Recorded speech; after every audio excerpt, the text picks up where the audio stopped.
تو مکہ کی ہسٹری میں اور مکہ کی تاریخ میں حرب فجار یعنی گناہوں اور بغاوت والی جنگ کا نام دیا گیا۔ اس وقت حضور پاک صلی اللہ علیہ وسلم بھی جوان ہو چکے تھے، اس لیے آپ کو بھی اس لڑائی میں شریک ہونا ضروری تھا۔ چنانچہ آپ بھی اس میدان جنگ میں تشریف لے گئے۔ اس جنگ میں آپ کے سارے چچا بھی شریک تھے۔ آپ صلی اللہ علیہ وسلم اس جنگ میں شریک ضرور ہوئے تھے، لیکن آپ نے لڑائی نہیں لڑی، بلکہ صرف اپنے چاچاؤں کا ڈیفنس کیا، ان کی حفاظت کی۔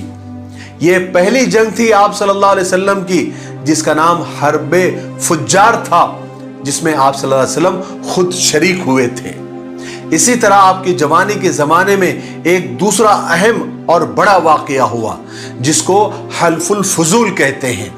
اب حلف الفضول عربی کا اتنا گاڑا لفظ سن کر آپ گھبرائیے نہیں، میں آپ کو سمجھاتا ہوں کہ یہ حلف الفضول کیا ہے۔